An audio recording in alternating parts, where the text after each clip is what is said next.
So what's been the biggest challenge so far of starting the podcast? There's not going to be any surprises to you, right? I want to It's hear it. figuring out what the right platform is because of the technical complications of recording live and streaming and having people call in, like finding the right platform and some of the technical difficulties. It's taken a bit. And then getting the word out is obviously the most complicated thing. The technical stuff, like what camera to buy and what mic to do, and that's all like fun consumerism stuff. Like I get to go buy stuff and Yes. and play with new tech. It's really driving an audience, especially because if I don't have people call in, is there even a show? Right? It's just me, Amanda, and Matt talking, which is going to be fun. And I'm sure we're going to get to some dark spots where we just have to talk about stuff, which is great.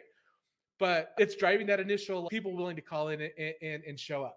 So today's show 50 for us, episode 50.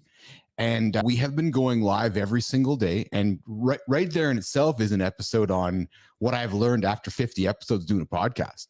And let's face it, a lot of people just think about doing a podcast once a month, once a week, once every few weeks. Once a day is rough, man. No judgment at all. I'm doing this show every day and some of these learnings that I've had. So the biggest surprise for me, Anthony, has been the creative energy I need to bring to the table every single day. Going to work is easy. The endurance is easy, but it's being on for the audience because you never know who's watching. If I don't want to deliver subpar content, right? So it's learning how to create the persona, put the persona on. And I say persona, and I'm an amplified version of myself because you're making a show, right? So anybody who's watched wrestling or who watched any show, you got to be a bigger person than yourself. Like you're way different than a wrestler persona. I would put you in that category. Am I the face or am I the bat? Am I the heel?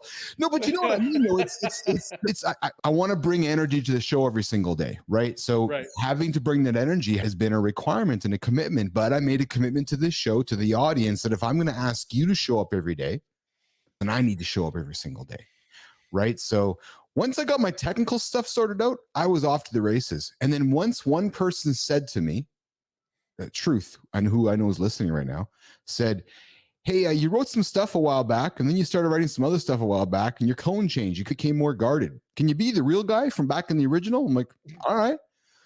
And the more authentic I have been every single day on the show, the more real I've been, and the more I keep putting myself out there, connecting with humans, we've seen this. We've just seen it, the attention. And I think people see how hard we're working, the commitment to this thing, right? Every single day. Yeah. Right?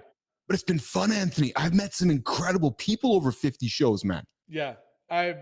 It's really cool what you're doing. The daily thing and forcing yourself to be that disciplined and having a guest. You've had 50 guests on. Yes. 49, me twice. So, yes. But that's impressive. Maybe there's probably been a few gaps along the way there we've had to fill. Like we had a gap on Tuesday, but I didn't call that an episode. We called that an encore. So that's been a learning as well, is this commitment to find guests, right? Yeah. I can tell you from when I first met you to now, even we really know who we're talking to in our audience now, Anthony. Like we're really specific and narrow, right? We're talking that 30 to 55-year-old male, right? Athlete, retiring athletes, business leader, entrepreneur, guy who's looking for next, people that are actually targets for your startup garage that won't get an investment from you. So, but it has nothing to do with whether it's a good idea. It has everything to do with my ability to make good investment decisions. That's why I said no. Yeah, there you go. But here's the other thing I learned too, Anthony. If I'm going to record the show anyways, I figure, what the heck? I'm alive at noon. I can make the commitment. And admittedly, Anthony, from a marketing perspective, you're a marketer. You're a good marketer. I saw this as a old school radio thing, right? Just mindset. Noon, Monday to Friday, I'm always on. There's Keith always on. Just hold them accountable and hold the audience accountable to that time slot. And it seems to be working. You own a spot, right? I got some cool marketing coming out that is working on, Anthony. I think you'll appreciate. When Salesforce launched that old software with the logo with the square with the slice through it, it was software. Yeah, no more software. Yeah. So I have a logo with a podcast strike through it. We are an SaaS. We're a show as a service, man. Never heard the term. So that's what Apple is. We're a show as a service. We help you get through your day. That's awesome. Yeah.